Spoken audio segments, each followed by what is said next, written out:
Well, I'm talking about liquid. Rich enough to have your own jet. Rich enough not to waste time. Well, in my book, you either do it right or you get eliminated. They're analysts. They don't know preferred stock from livestock, all right? The new law of evolution in corporate America seems to be survival of the unfittest. Good evening, stock traders, and welcome to Stock Traders Talk Radio here on a beautiful Thursday night, February the 16th, 2012. I'm your host, STT. Join me on tonight's program. We have Mr. Kopp. Hey, what's going on, Mike? How are you? I am good, sir. How about yourself? Doing wonderful. That's good to hear. Also, joining me on the program tonight is QT Cal. Hey there, Mike. How are you? I am good. How about yourself? Doing fantabulous. Thanks for asking. Fabulous. Do you listen to my old shows? I know how you like that word, so it just kind of clicks with me too, so I'm going to use it. It's our thing. We got this. We're going to get along fine. Talking STT language right there. Love it. Woo-hoo. All right. Also joining me on the program tonight is Shifakia. Aloha, STT. Rest of the gang, how's it going? Mahalo. Mahalo. Is it just me, or does Mike change his whole voice when he talks to QT Cal? He does. He does. It's so cute, Mike. Aw. You gotta be nice. Show some respect. Even though her story the other night had no respect whatsoever. Keeping it real. Keeping it real. I think you were begging for it, weren't you, Mike? Excuse me? No. No.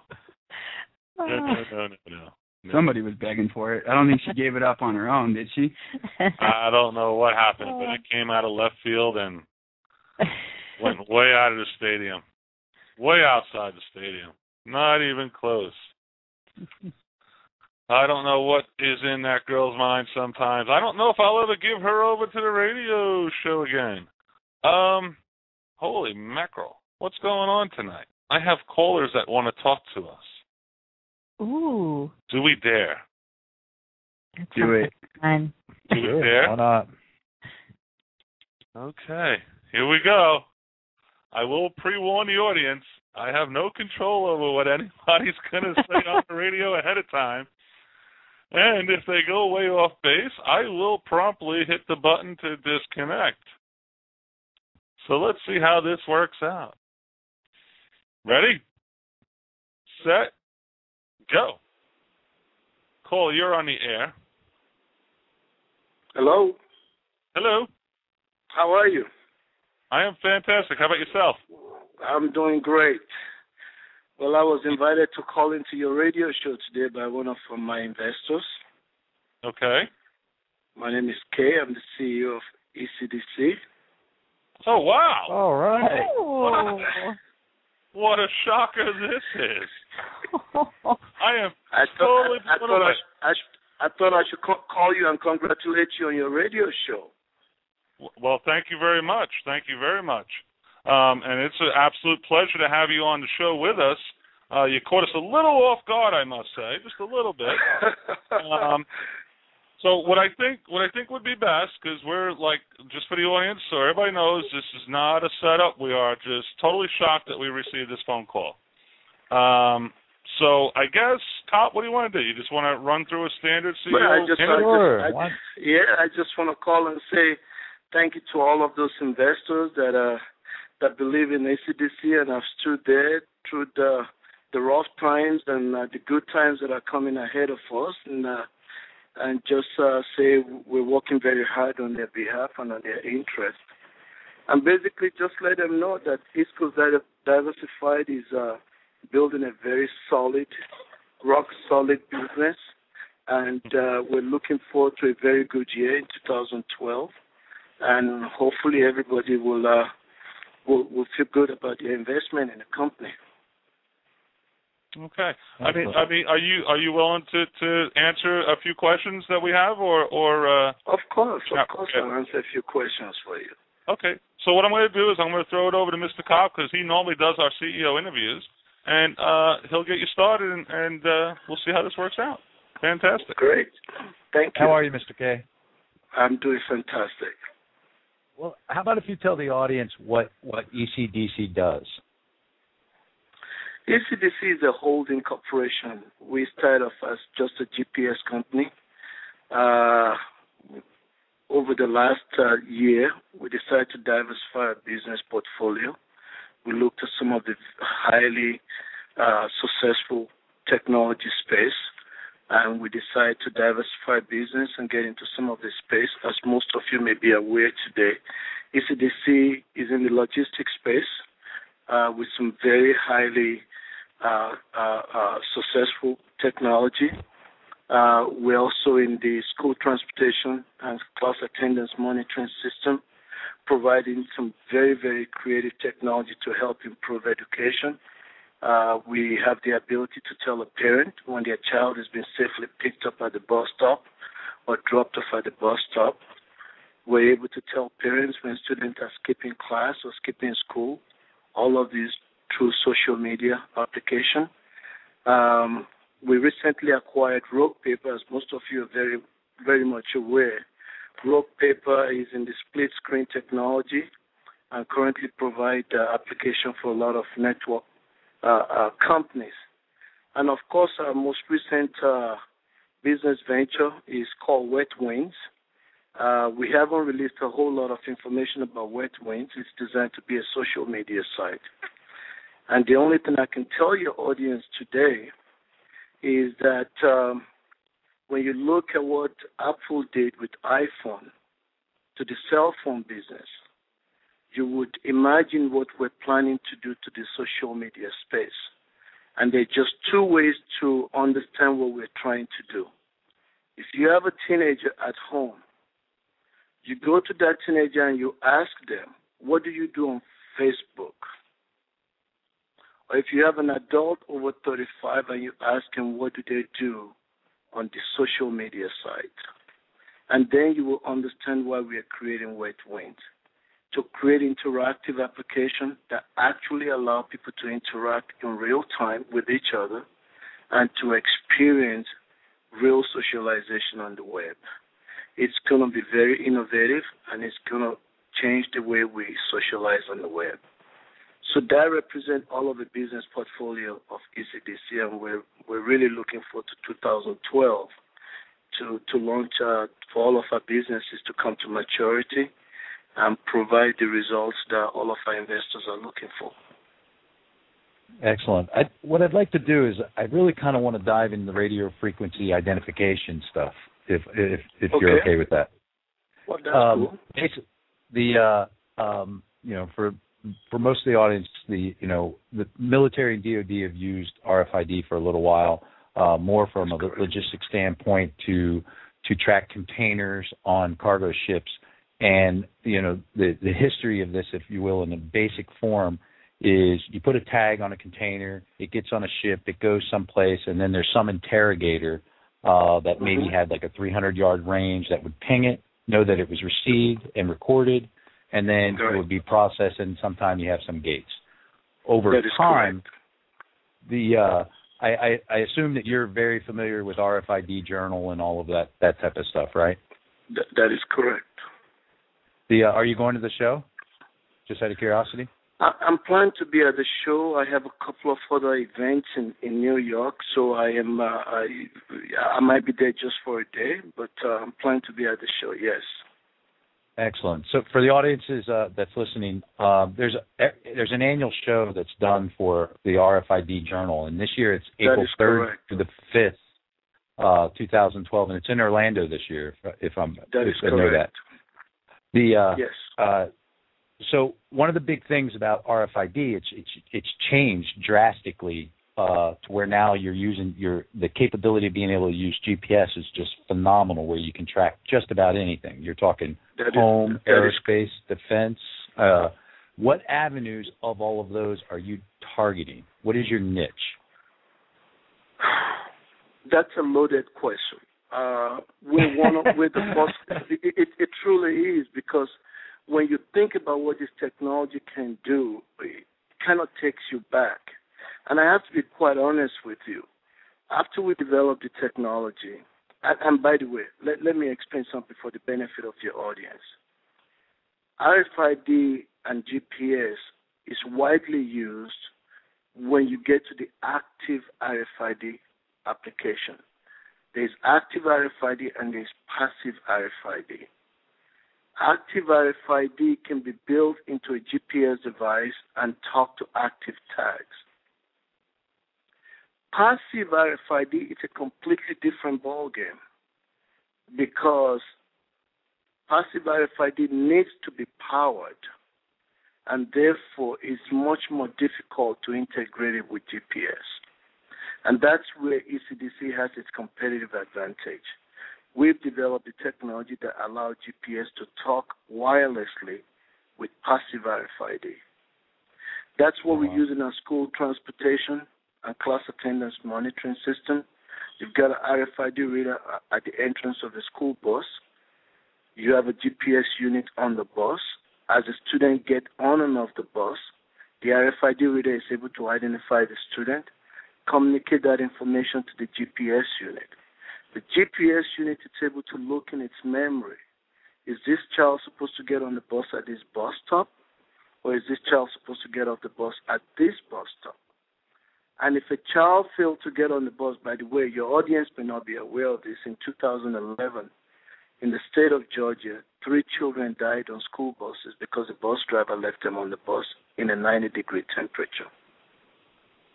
Oh, wow. Our system is able to send a message to the school and let the school know a child has failed to get off the bus. That's on the school side. On the logistics side, you look at military applications, deployment of supply to the guys in the theater of operation. When you're delivering supply to your troops in the field, knowing what's on the truck, knowing where they need to go, being able to distribute supply on the fly, turning your truck into mobile warehouses because you can see what's on the truck. That's the power of passive RFID communicating directly with GPS. ECDC is the only company in the world today that has that technology. And we're proud to say we're using it for some very powerful applications. Now, from your logistics side, supply chain stuff, are you doing a lot of things in that? Yes, we are. I mean, one area that our business has become very interesting is in the oil transportation area, where we're monitoring oil tankers, and that's been one of the biggest areas of our business today. We have partners in about 18 countries that are now being trained and now becoming very, very active in the marketing and sales of our products across the globe. We're talking about all the way from Russia to Uruguay in South America. And so this is a very, very a very critical year for us in deploying. And if you notice, recently I brought on board a consulting CEO, Joe Kozak, who's had tremendous experience in the software logistics space globally. It's been with SAP, we've been with Oracle, we've been with IBM, and is now heading our logistics operation in terms of global marketing and distribution. And I can tell you right now that we're running into some very, very successful discussion with a number of global organizations in terms of licensing our technology. Mr. K, what's interesting about that is about 2 weeks ago we did a stock spotlight on Ants, and he was the former CEO of Ants Software. And it was so this is funny that this whole thing is actually happening. Are you involved with Ant Software as well, or is that? No, we're not involved with Ant Software, but obviously a number of their partners and we're tapping into that network, and into all of those resources, and in introducing our logistics application into the market. Excellent. Do you have anybody that's prior military or DoD in your camp? We have a few people that we're talking to about coming on board on a board of directors, but I'm not sure. I wouldn't say we're going to end up with someone, but I can tell you right now that we've got a number of DoD people that own their own contracting businesses that are looking to license technology and be able to offer it as part of their product portfolio to the Department of Defense. So we look forward to working with those people and introducing a product to DoD through some of their suppliers. Because the reason why I asked you that question is Military Sealift Command basically does a lot of the pretty much all the surface shipping of major pieces of cargo and everything else that you can imagine. And the concept that you just discussed about the oil tankers, they recently just started that not too long ago, and you're like right behind them. And that's your timing on that's pretty good. And it's all, they're having their troubles as well, and and not troubles, I guess, but when you talk about the 70% of the earth is water, and the shipping lanes and everything else, and you're pinging back your active sensor up to your GPS and back, you're able to know where that ship is at all times. I mean, there's some huge value in that. Yeah. And I'll tell you what is even more important is not just knowing where the tanker or where the ship is, but actually the content of the tanker itself. And I think that more than anything else is where research has the competitive advantage with a passive solution, because it's much more difficult to put active tags on small items, small shipments, small cargoes. Sure. When you start to use passive tags and you're able to utilize GPS with a passive solution, it's an extremely powerful application. And that's where we have a competitive advantage. That's what we're introducing to the market. And look, the FBI say about $40 billion worth of goods are stolen off trucks on the highways of the U.S. market alone. I mean, we can definitely, our technology can have an impact in reducing some of that, because we can tell you what's coming off the truck, and if it's coming off the truck at the right location or the wrong location. We can even tell you if it's the driver that's taking it off the truck, or it's just some unknown person trying to hijack your cargo. And so that's what we do with our technology, and we're very excited about it. I know you're very excited. Yeah, we're talking about RFID, but I will tell you, I'm extremely excited about Rogue Paper, our new acquisition. And we're looking at doing some things with that technology that is not being done today on television in terms of delivering content to end users for media entities. And I think everybody should definitely look at Rogue Paper as one of our key entities, as well as Wet Wings. We're very excited. We're looking to launch Wet Wings in July this year. And we're very excited about a lot of people logging in and joining and signing up to be one of our first 1 million registrants. We will release the system at least 2 months before it's launched publicly to the first 1 million people to test it, to comment, and to help us make it successful. It's interesting you brought that up. Is when I was doing my due diligence, that one of the things I was going to speak about tonight is Stephanie and I believe it was Cheryl Bostic. They used to be at Ericsson, and then I guess they created Rogue Paper. But the background that they bring to that, and the amount of between the intersection between mobile entertainment, user experience, the design, and all of that stuff. How are you capitalizing off of that? Oh, I mean, listen. I've been working at building this organization for quite some time now, and for any CEO, the development stage is generally the most critical and the most important. You can build an organization. If the foundation is not solid, it's going to crumble in a couple of years. And so for me to bring seasoned executives on board was a signal to the market that we're ready to play. I mean, we're ready to play. Stephanie and Cheryl bring very significant experience to the table in the mobile space, not just for the purpose of rogue paper, as well as serving as advisor to myself on some of our strategic approach to our business. You take a look at Student Connect, for example. I mean, we're looking at global messaging platform. Today, if you have a child abducted and there is Amber Alert put out, the Amber Alert will only appear on the major highways. Child abductors know this. They're not going to travel on the major highway. How do you notify the entire community about a missing child?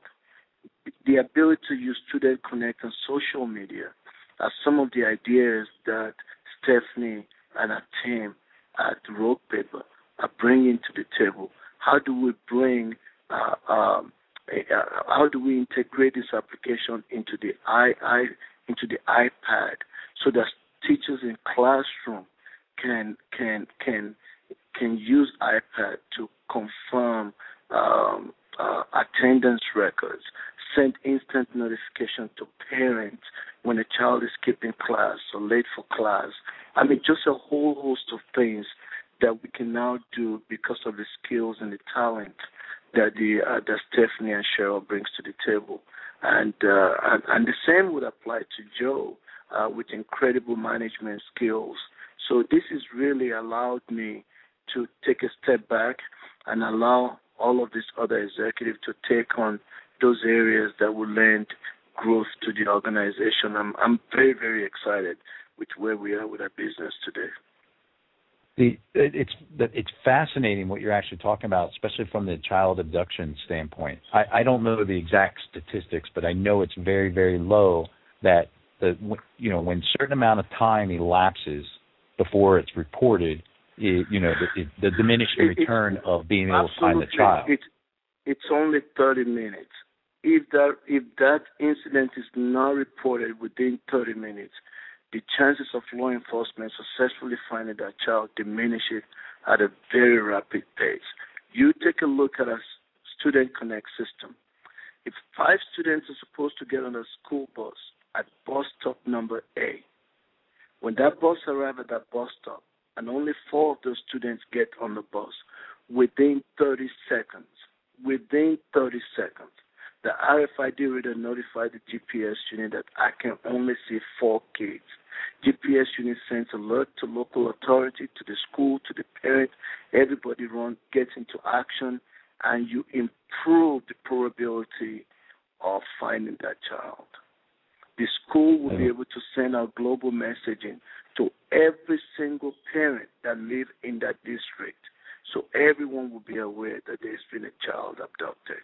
I mean, listen, personally for me, I have a 13-year-old, and I can tell you that so many times I would want to drive from my office back home just to wait for her to get off the bus.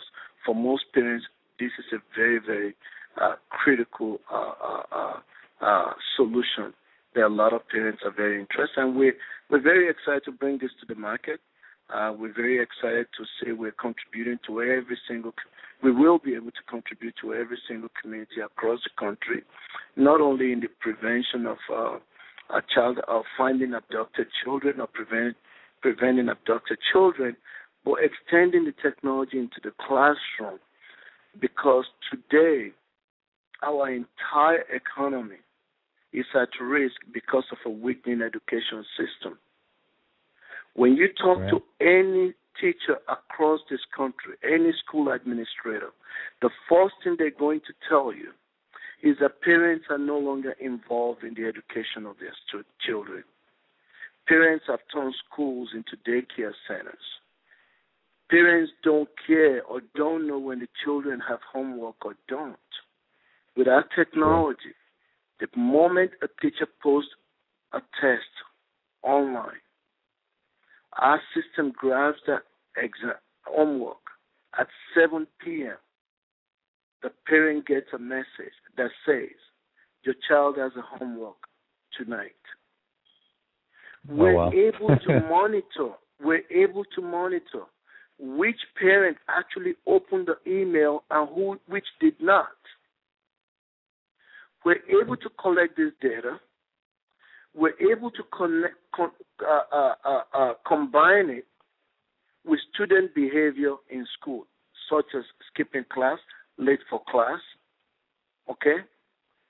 We're then able to turn around, combine it with their grade. So you've got student behavior, parental behavior, academic data. You mix all this together, and you have what you call predictive analytics. And then you're able to tell which students have a probability of failing, which does not. Based on all of this data, educators can begin to make changes to the education system. That's absolutely amazing. I mean, especially since, when you're talking about, the area that you're talking about, especially in the California side and all that, I'm not picking on California, but when you have budget concerns that have happened throughout the nation, student-to-teacher ratios have increased to a certain degree, right? And what you're able to do is you're making that ratio, that's forced ratio based off of the state budgets, to where you can maximize that time of the teacher and those type of things. That's very fascinating. Absolutely. Stuff. And getting the parents involved. The parents can no longer hide behind I didn't know. I mean, the moment the teacher posts the test, you get it at 7 p.m. So if that child is in front of the TV, you're able to say, wait a minute, I just got a message. You've got a class homework. You need to go do your homework. If you're failing, the teacher posts the grades online. The system send a message to your parents. Hey, your child got an F in math. Your child got a C in English. So parents no longer have an excuse. This is going to make life easier for the teachers. It's going to get the parents to become much more actively engaged. It's going to improve the entire education system across the board. This particular division of our business is near and dear to my heart because I travel the globe. I travel almost on a monthly basis, and I can see the disadvantages that we're having against countries like India and China and South Korea and Taiwan that are pushing their children to excel, that the parents are actively involved in education. This particular product I'm very, very passionate about. And that's why we don't charge schools for it. That's why it's completely free. We're even considering giving iPad to every teacher in every classroom. And then we're going to have corporate America to demonstrate its commitment to our education system by becoming sponsors of those messages that are delivered to the parents and to the teachers and to the schools, and the predictive analytics that the school can use to improve the education system. Oh, that's phenomenal stuff, Mr. K. Just curiosity. Would you consider yourself first to market right now? Would I consider myself what? First to market, meaning do you have any competitors right now? For the comprehensive nature of the design, we are the only company that can put it all together. Now, you can find the solution in small parts. You have some companies that have RFID readers that are installed on school buses. You have some companies that have GPS. You have some companies that do predictive analytics, but you don't have everybody that has a system that have integrated all of these things together and can deliver solution the way that I've just described it to you. I will tell you this. We visited a couple of school districts recently, and all I can tell you is we left an entire city council in awe of the solution and application that we described to them. That's impressive. I want to go back to the to your world travels. You mentioned a couple of key places, and right now alarms are going off in my head.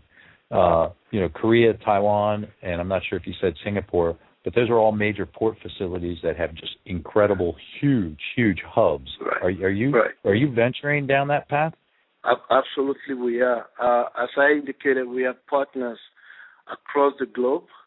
And I can say to you right now that we do have partners in those markets.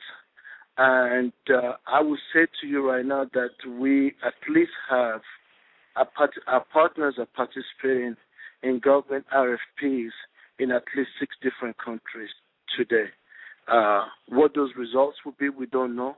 But I can assure you that the interest in our technology is very, very high and very, very broad. Oh, absolutely. I mean, especially when you look at the Korea piece with Mokpo, Pyeongtaek, and Chinghae, and all those right. ports. I mean, you're talking they are just ridiculously big. I mean, I can't even understand how they can track their cargo now. Amazing. Most of them cannot. And, one of the things about technology, especially when you get into a legacy industry such as the logistics space, you have to deal with the issue where you have established players in place. Wow, that's amazing. The challenge that presents to an organization like ECDC or EarthSearch is that you have global entity in this space who do not have the technology that we have, but dominate the space. One of the things that we have to do at EarthSearch is figure out how we can integrate or leverage our technology into the existing legacy systems that a lot of these organizations have in place. Like any government, it's very difficult to change what they're already doing. And so that's the challenge we face. But I think, and it's one of the other reasons why I brought Joe Kozak on board. So we're able to leverage his experience, especially in this particular area.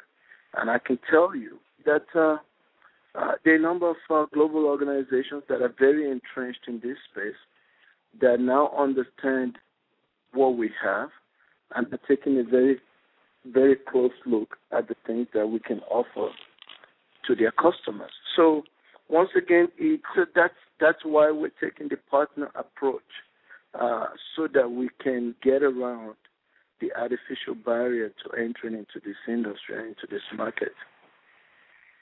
Well, now that you are where you are in your phases of putting all these pieces together, I mean, you've definitely put together the puzzle.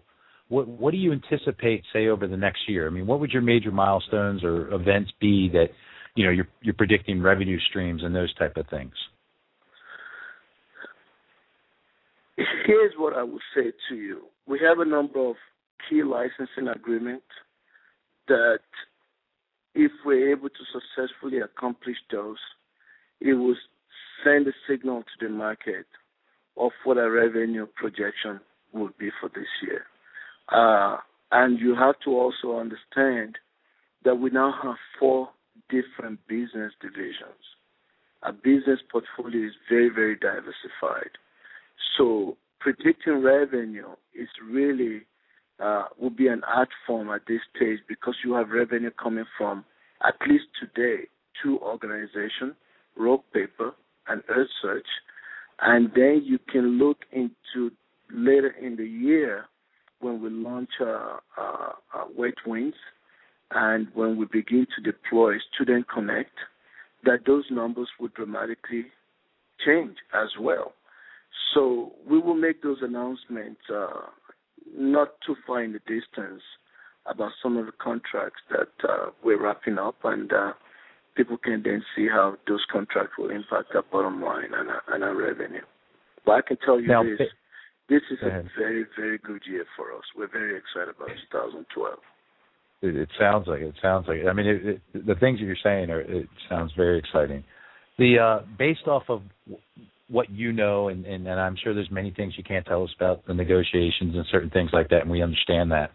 But from a shareholder perspective, your stock currently is trading underneath of a penny.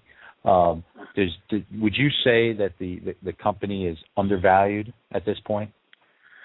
Well, take a step back, and it doesn't take a whole lot to do research and look at just a competitor to road paper in Silicon Valley that does not have the client nor the user base that road paper has, that has a market valuation for $12 million or recently raised $12 million. And you turn around and say, oh, wait a minute. How could road paper be one of 3 businesses under ECDC by itself not be valued by $12 million? And if it is, shouldn't ECDC be much more valuable? When you think in terms of that, then you will understand that truly what you see in terms of evaluation today is not only disappointing, however, we feel strongly that in time would adjust itself. So from your strategic objectives and the business plan that you're putting forth right now, are you marching right along? Absolutely. We're moving very, very well. Like any start of the year, January is always very slow. February has been breathtaking, non-stop breathtaking for us in terms of activities around all of our businesses, all of them, all 4 of them. I'll tell you, I was in my office today, and I had to stand in the middle of the hallway to catch my breath. That's how busy we were. Really. That's always a good problem to have, though, right? It is a very good problem to have. I would rather have that problem every single day of the week. Excellent, Mr. K.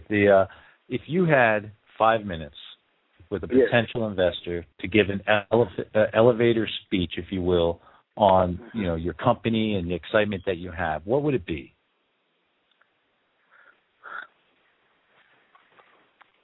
First thing I would say to that investor is we're building a legacy business. A legacy business is not a business that just makes money for you.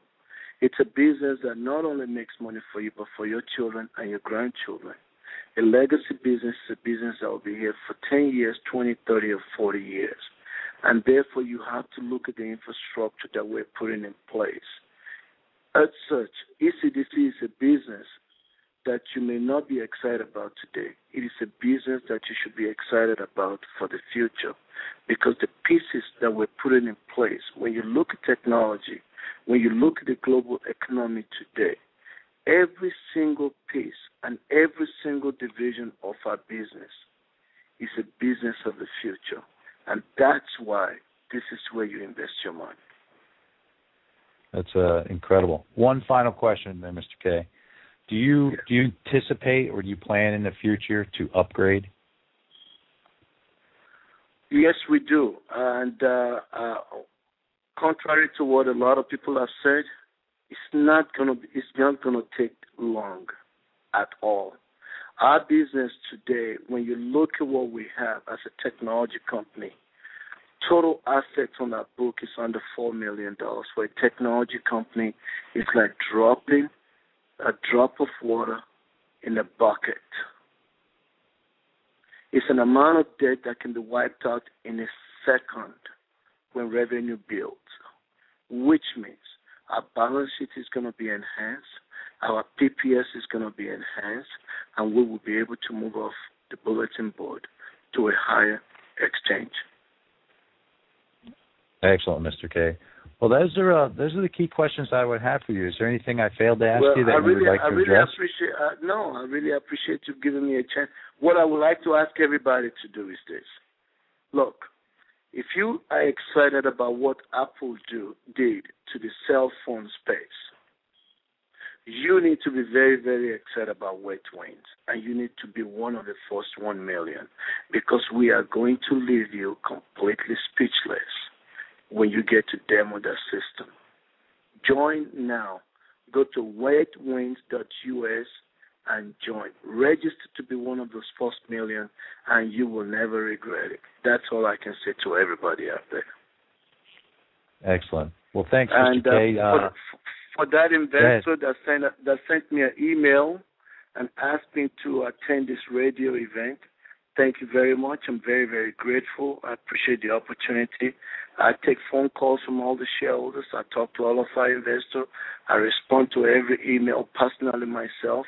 My doors are open. Our office's doors are open. Come on in, visit us, look at our operation. Our hardware, software, everything is in-house. We don't outsource anything. We're a rock-solid organization.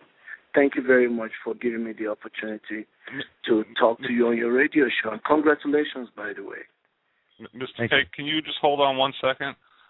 Sure. Our chat room got a little busy after they found out that you were on. And there's some questions in there.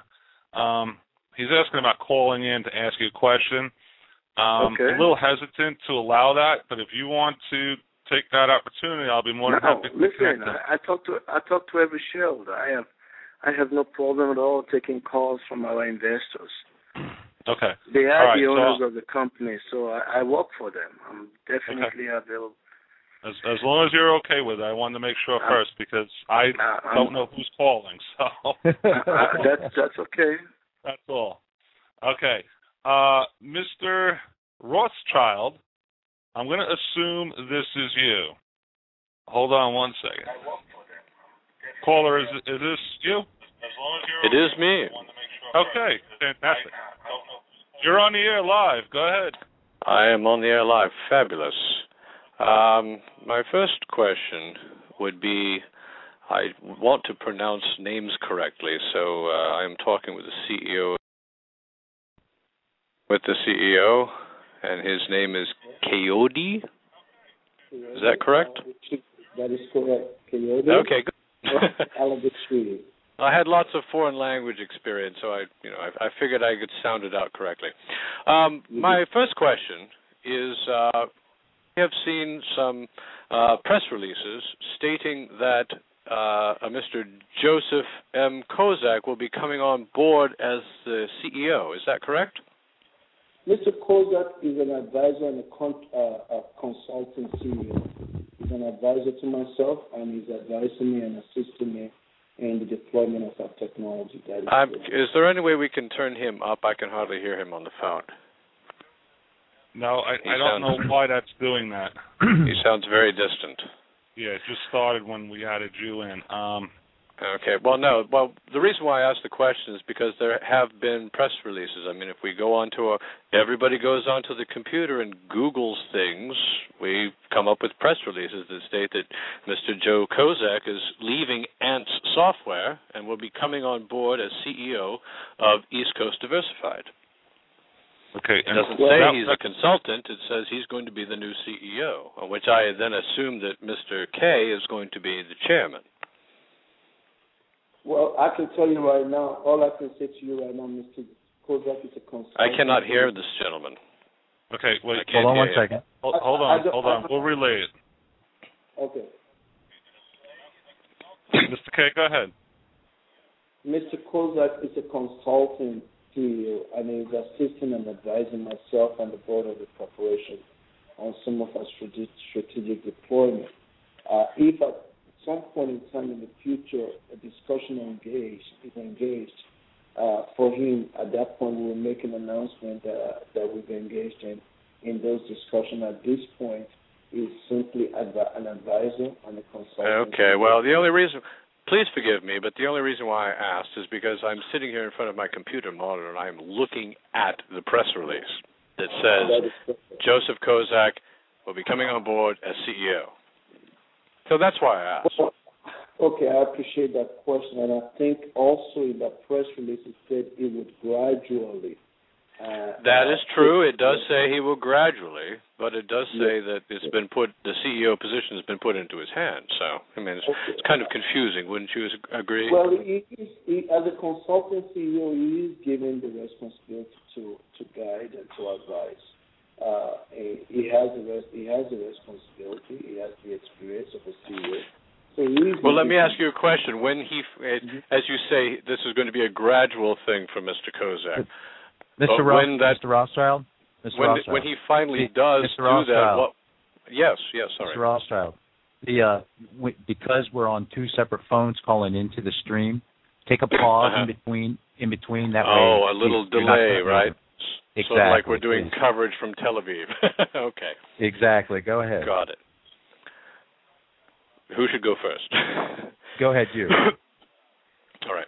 Well, my question is then, based on what you've said, if Mr. Kozak's CEO, assuming the CEO position is going to be a gradual thing, and he's just a consultant now, once that finally does take place, what will your position be? Will you be the chairman of the company then, with him as the CEO?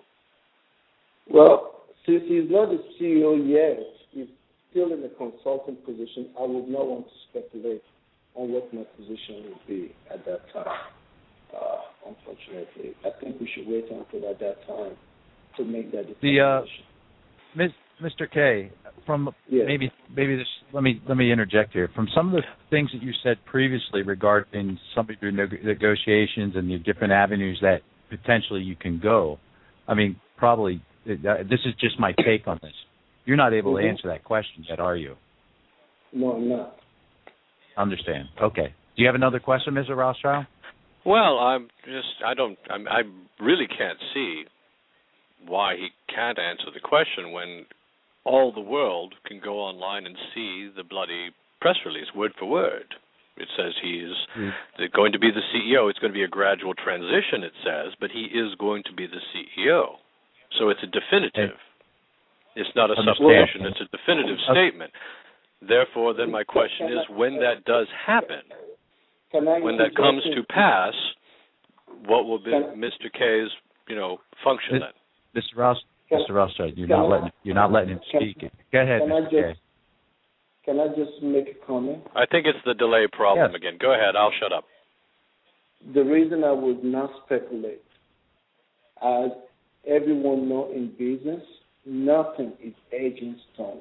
Things do change. That is our goal. That is our objective. I will comment on those specific issues at that time when those events occur. As they have not occurred, we have laid out what our objectives are. When those objectives are accomplished, then we will make an announcement what my role will be in the organization at that time.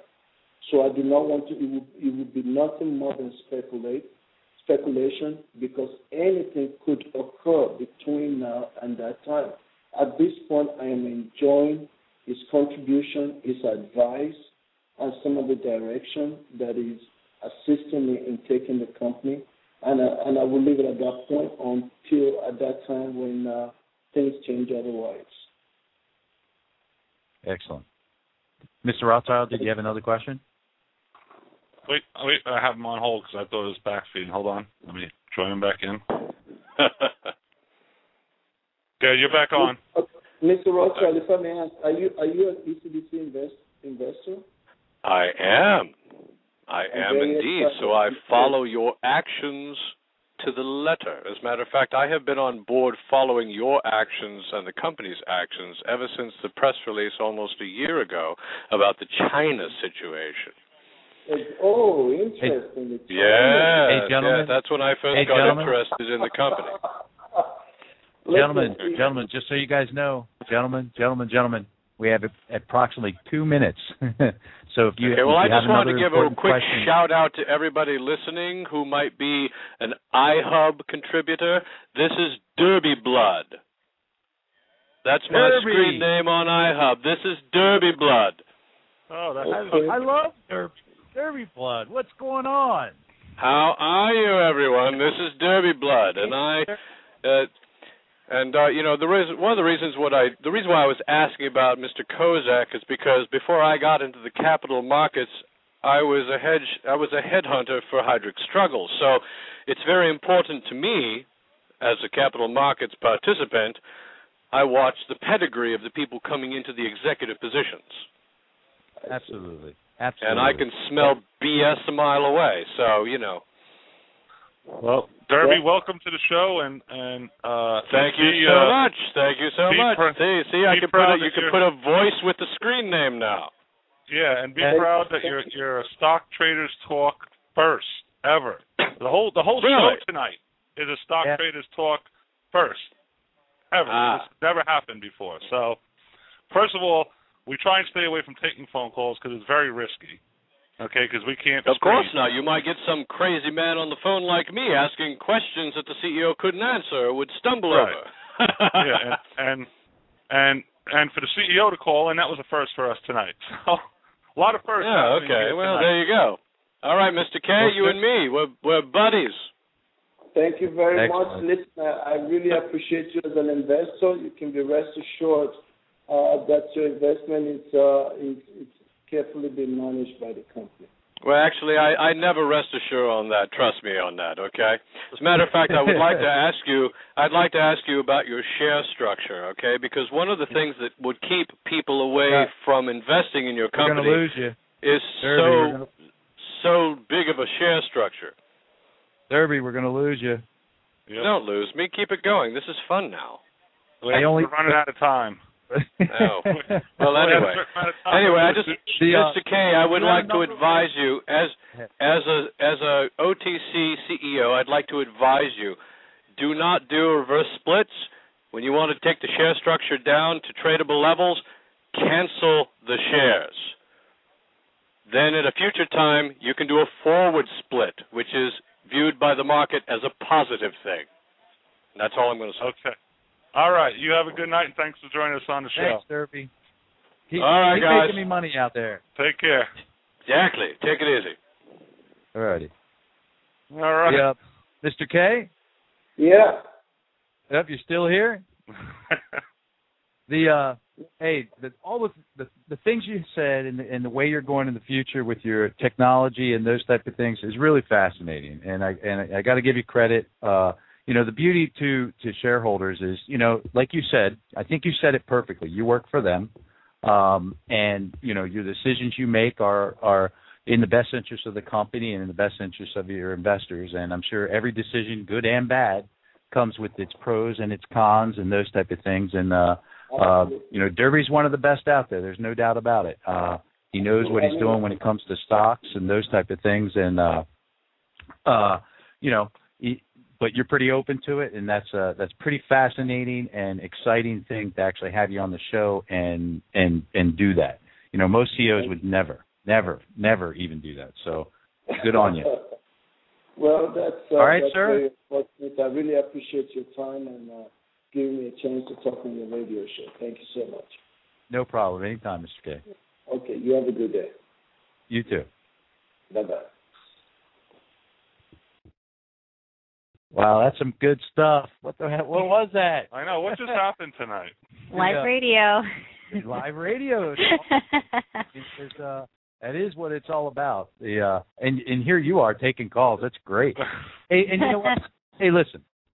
That was, what was great about that is that was from both perspectives, right? Mm-hmm. Derby knows what he's doing from trading the stocks, and this is a stock trading show, right? Coupled with, Mr. K, who's running a business and trying to do certain things. You don't know what's going on in those boardrooms or why they're making certain decisions, why they need money for this, why they do this,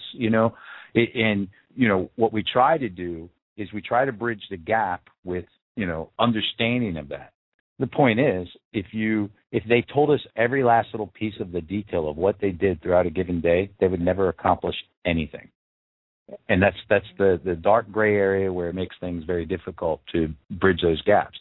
So, share structure and filings and those type of things and are vital to an investor being able to make those decisions. But that was awesome. Just awesome. That was almost as good as, you guys want to know? What's that? Yeah. My wife got me Sports Illustrated for Christmas. It was very exciting for me, right? Oh, now, granted, I don't know if anybody else reads Sports Illustrated out there. If you do, right, you know anything about sports there, QT? Of course. Yes. Checking. As a matter of fact, I'm missing the Bulls game right now, but of course I would rather be here. Well, they're full of ads now. Sports Illustrated used to be much better. Now it's ads. Right. So today I received my 2012 swimsuit issue, Sports Illustrated, with Kate Upton on the cover. Right? However, unbeknownst to me, my wife did not know that I was able to get the swimsuit edition in what she paid for. And so she hands it to me. I have it, right? And she's looking at me to see if I'm going to read it. Now, we've been married for a very long time, and we're both very secure. But I'm like looking at her. I'm like, She says, did you pay extra for that? I'm like, no. And she goes, well, it's all sports, right? So I, of course, when you flip through it, I don't think there's any sports in it, but I had to say there's sports in it. So I just want to be very clear that I have received my Swim edition today, and this is considered smut in my house right now, and I'm lucky to actually even have it. Aww. Hey, Cop, thinking of the smut, I got something for you on that smut. Hold on, Sif. Just hold on 1 second. Okay. I got to get this out. If anybody missed any portion of tonight's surprise CEO interview, we'll have it in video format up on Investors Hub under videos, then under market commentary, and that should be posted approximately 9:45 p.m. Eastern Standard Time. Go ahead, Sif.